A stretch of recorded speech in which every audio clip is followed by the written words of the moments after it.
Caught stepdad stealing my wedding dress for his daughter. Grabbed it and he kicked me out of the house.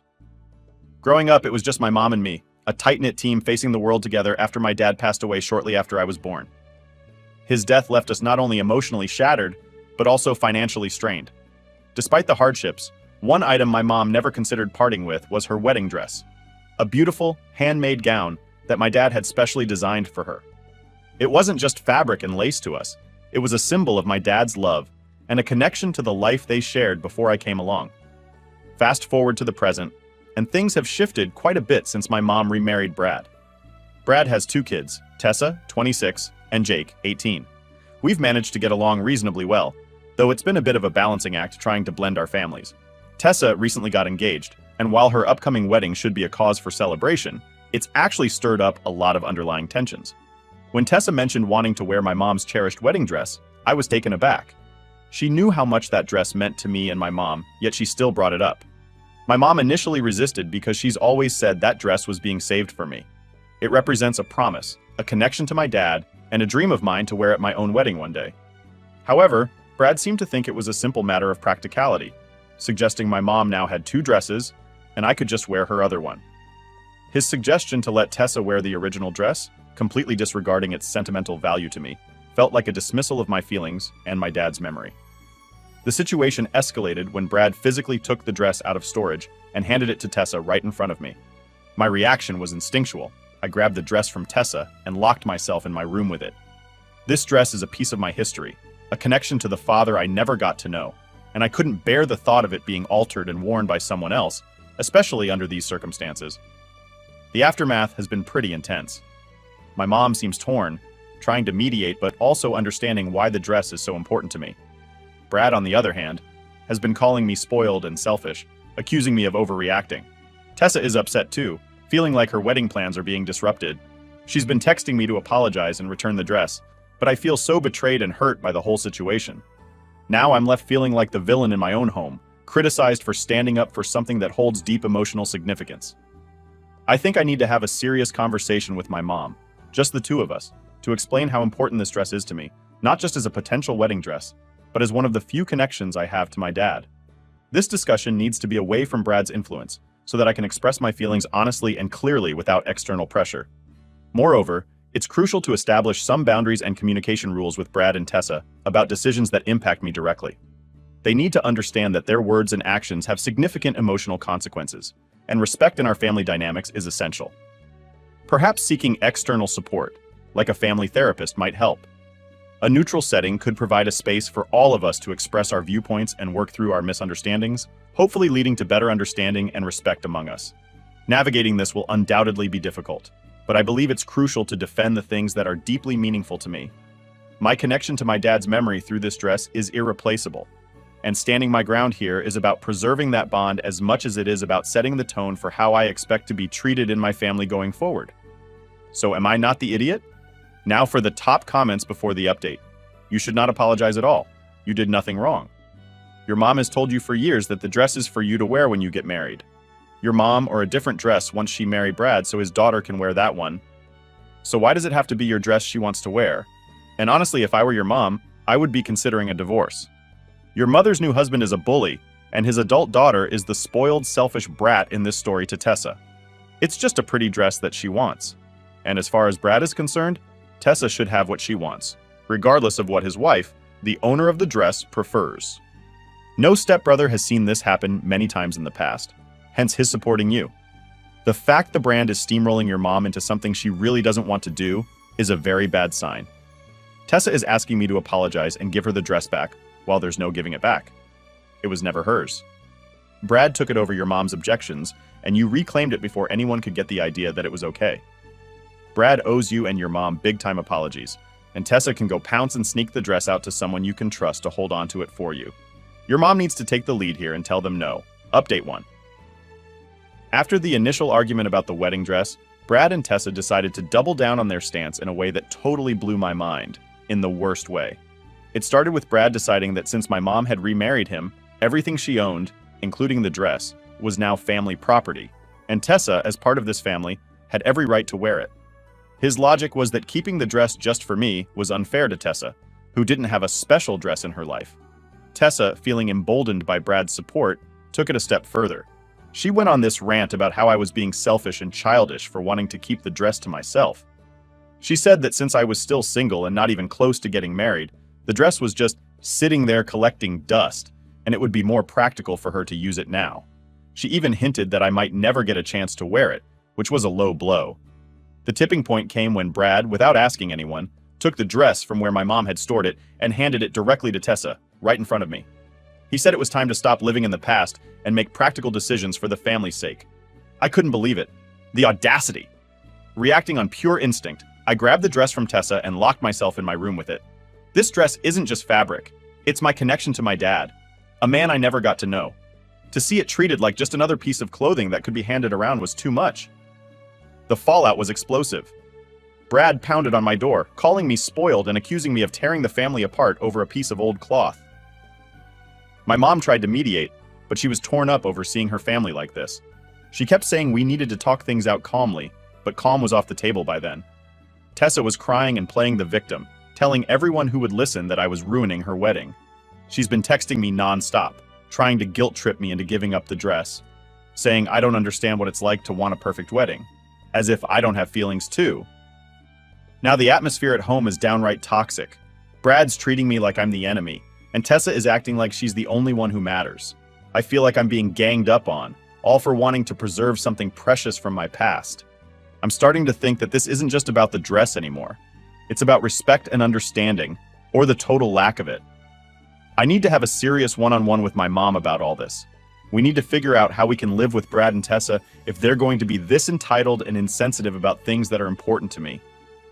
Maybe it's time to bring in some outside help, like a family therapist, because this situation is way beyond what we can handle on our own.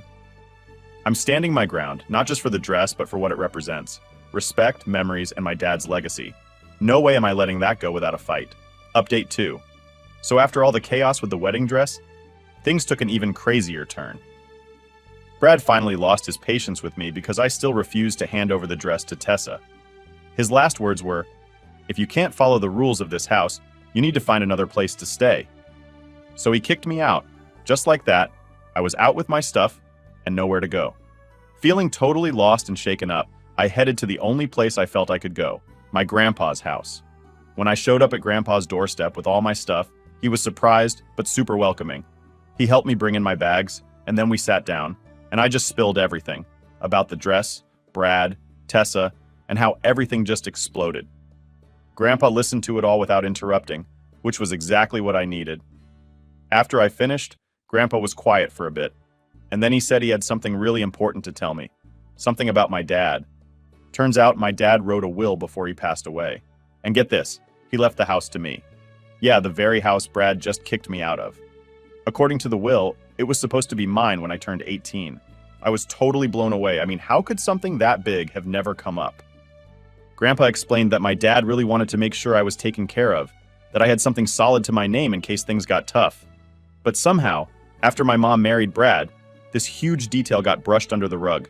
Why didn't my mom ever mention this? I had no idea, and it made me feel a mix of angry and sad. So, with this bombshell news, Grandpa and I started making plans. We spent a lot of time talking about what to do next. It felt like a detective movie, piecing together clues from old papers and figuring out our next move.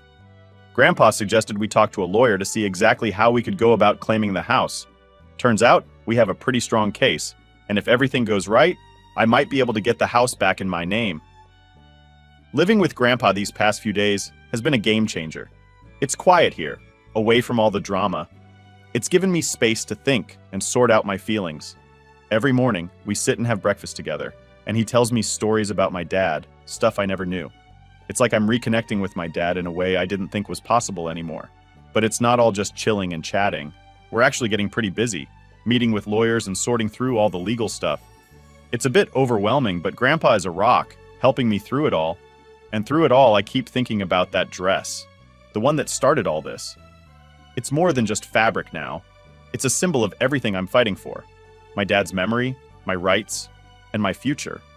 Who knew a wedding dress could mean so much? So yeah, that's the update from here. From getting kicked out to discovering I might own a house, it's been a wild ride. There's a lot of tough stuff ahead, but I've got Grandpa on my side, and I'm feeling ready to take on whatever comes next. Here's to hoping for some justice and maybe a bit of peace soon. Update 3. Remember how Grandpa and I were all set to fight for the house that my dad left me in his will? Well, during our first major sit-down with the lawyer, he drops this absolute bomb on us. There's a second, more recent will that no one told us about. Yeah, a second will. So we're sitting there, me and Grandpa totally stunned. The second will wasn't just a little update or something minor. Nope, it was packed with huge news and strict instructions that totally changed the game.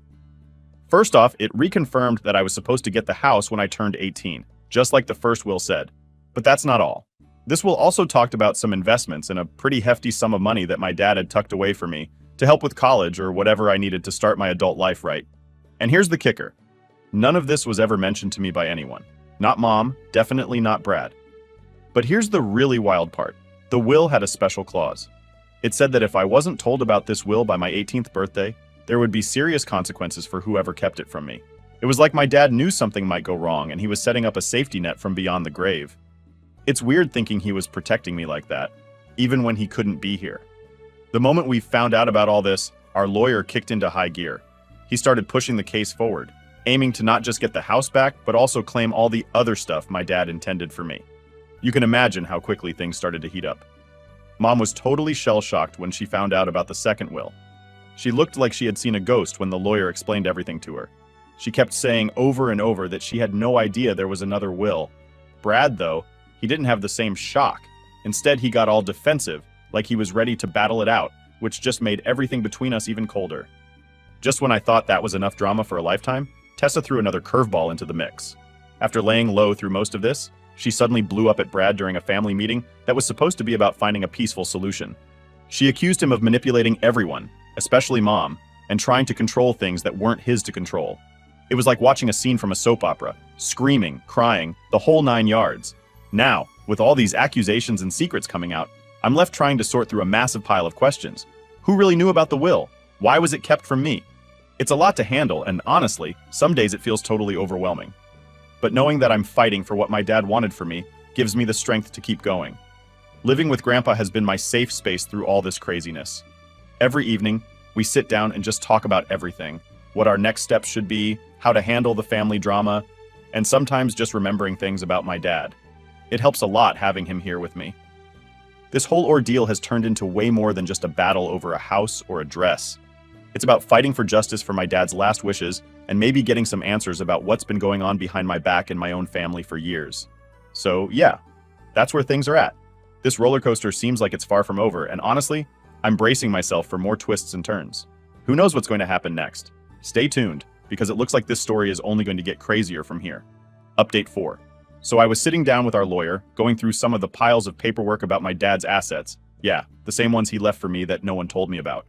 We're talking investments, savings, all that stuff.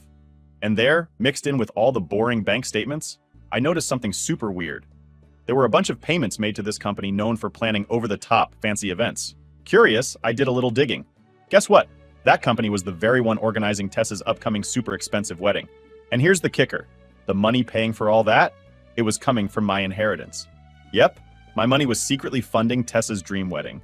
No one asked me. No one even hinted that they were using my funds. I was beyond mad. I felt like someone had punched me in the stomach. After everything, the sneaking around with the dress and all the family tension, now there was this. My money, which was supposed to be for my future, was being spent on Tessa's wedding without my permission. I had to get some answers, and I knew exactly where to start. Mom. I found Mom in the kitchen, and I didn't waste any time. Here's how our conversation went down. Me. Mom, why is Tessa's wedding planner getting paid with money from my inheritance? Mom. Clearly caught off guard, fumbling a bit with her words. Oh well, we thought it would be a good way to manage the funds. Me. Manage the funds? Really, Mom? By spending my money without telling me? Mom. It was supposed to be a surprise. We thought it would help bring the family together, make something beautiful out of what your father left. Me. A surprise? Using my inheritance for Tessa's wedding is not a beautiful surprise. Mom, it's a betrayal. How could you decide to do this without even talking to me? Mom. I know it seems bad now, but we were going to tell you eventually. We thought once you saw how happy it made everyone, especially Tessa, you'd understand. Me. Understand? How am I supposed to understand you using my inheritance behind my back? It's not just about the money, Mom. It's about trust. And right now, I feel like I can't trust you at all. Mom, I'm really sorry. We just got carried away with the wedding planning. I thought since you and Tessa were getting along better, you'd be okay with it. Me. Getting along doesn't mean you can use what Dad left for me to pay for her wedding. It was supposed to be for my future, Mom, not Tessa's wedding. Mom, you're right, and I'm so sorry. We just wanted to do something nice for Tessa, and somehow we thought this would be okay. Please, let's try to fix this together. The conversation didn't really get much better from there. Mom kept trying to smooth things over, but I was just too hurt. It felt like such a deep cut, knowing she'd gone behind my back like this. It's one thing to have issues with Brad and even Tessa, but feeling betrayed by my own mom? That's a whole new level of hurt. Now I've got to figure out not just how to handle the legal stuff with the house and the inheritance, but also how to deal with my relationship with my mom. It's like every layer of this situation just reveals more mess underneath. I'm trying to keep my head up and sort through this, but it's tough. Every conversation feels like a minefield, and every decision feels super heavy. But I'm not backing down. I'm going to make sure everyone knows that my inheritance isn't their free-for-all fund, and I'm going to set boundaries that should have been there from the start. So that's the latest. Just when you think you're getting to the end of the drama, there's a whole new twist waiting for you. Stay tuned, because honestly, at this point, anything could happen. Update 5. After discovering all the sneaky stuff with my inheritance being used for Tessa's wedding, I hit my limit. I mean, enough is enough, right? So I decided it was time to take some serious action and get my house and life back under control. First things first, I sat down with our lawyer to make sure everything was crystal clear legally, that the house was mine, as per my dad's last will. Armed with this information, I had a big family meeting at the house. I told Brad, Tessa, and Jake that they had 2 weeks to find a new place to live. Yeah, I actually told them they needed to move out. It felt weird, kind of tough, but also necessary. When I dropped this bombshell, you can imagine, the house turned into a storm of shouting and arguing. Mom was really upset with me. She couldn't believe I was kicking out Brad and his kids. She kept saying things like, "How can you do this? They're family. And this isn't what your father would have wanted." But with everything going on, it just felt like they hadn't been acting much like family at all. Here's a bit more about how that intense conversation with my mom went. Me. Mom, I've given Brad, Tessa, and Jake 2 weeks to move out. This is my house, legally left to me, and I need to start taking control of it. Mom, but they're your family. How can you just throw them out? Me. It's not about throwing them out, Mom. It's about setting things right. They've been living here, and Brad's been managing my money without my consent, using it to pay for Tessa's wedding. That's not right. Mom, but kicking them out? Isn't that a bit harsh? Me. Maybe it seems harsh, Mom, but I've got to start making some tough decisions. I've been pushed around and taken advantage of, and it has to stop. Mom, I just can't believe this is happening. Brad has done so much for us. Me. I know you think Brad's been helping, but he hasn't been honest. I need to do this, Mom, and I need you to understand why. Mom, I just wish there was another way to handle this. Me. I've thought about it a lot, and this is the only way I see to make things right. From now on, Grandpa will help manage my money. He's the only one I trust right now. After that conversation, things were pretty tense around the house. Mom was quiet, and Brad, well, he was pretty mad. Tessa and Jake didn't say much, but I could tell they were shocked. It was a tough couple of weeks watching them pack up and find another place, but it also felt like I was finally taking back control of my life and my home. Now the house is quieter, and honestly it feels more like mine than it ever did before. It's strange but also kind of peaceful. I've been spending a lot of time with Grandpa, planning how to manage the finances and make sure nothing like this ever happens again. He's been great, teaching me a lot about handling money and making smart decisions. This whole ordeal has been really tough. It's not easy making decisions that upset people, especially your own family, but sometimes you've got to stand up for what's right and what's yours. I'm learning that it's okay to put my foot down and say, enough is enough. So that's where things are now. A lot of changes, some really big decisions, and a new chapter starting for me. I'm hoping that with some peace and quiet, and with Grandpa's help, I can start to heal from all this drama, and maybe even rebuild some bridges if it's possible. Thanks for sticking with me through all this craziness. I'm not sure what's next, but I'm ready to face it with a clearer head and a stronger sense of who I am and what I stand for. Let's see what the future holds. Update 6. After all the drama with the house and finding out my inheritance was secretly funding Tessa's wedding, I knew something big had to be done. It wasn't just about the money. It was about standing up for myself and making sure everyone knew I wasn't someone they could just push around. So, After the dust settled a bit with Brad, Tessa, and Jake moving out, there was still the big issue of the chunk of my inheritance that got drained for Tessa's wedding expenses. Yeah, the fancy catering, the posh venue, you name it, my inheritance was covering it. Not cool, right? I decided it was time to put my foot down. I wasn't going to let this slide. So I set up a time to talk to Brad face to face. I needed him to know I was serious, and this wasn't just going to be another conversation that ended with me feeling bulldozed. Here's how it went down. Me. Brad, we need to talk about the money you used from my inheritance for Tessa's wedding. That was my money, left to me by my dad, and you had no right to use it without asking. Brad, look, I know you're upset, but we were just trying to pull off a great wedding for Tessa. We didn't mean to upset you. Me. It's not just about being upset, Brad. It's about what's right and what's wrong. That money was mine, and using it without my permission? That's not just wrong. It's betrayal. Brad, I get that now, and I'm sorry it came to this. We should have handled it differently. Me. Sorry doesn't fix it, Brad. I need that money returned. I gave you a lot of trust, and it was broken. Now I need to set things right. Brad. What are you asking? Me. I want the full amount used for the wedding returned to me. I'll give you 1 week to sort this out, or I'll have to take legal steps. I don't want to do that, but I will if I have to. Brad. That's fair, give me a week. I'll make sure you get your money back. To be honest, I half expected him to make excuses or drag his feet, but something in my tone must have made it clear I wasn't messing around this time. And guess what? He actually did it. Brad returned every single penny that was taken from my inheritance for the wedding, all within the week. I was kind of shocked, but also really relieved. It felt like a huge victory, not just for my bank account, but for my spirit too.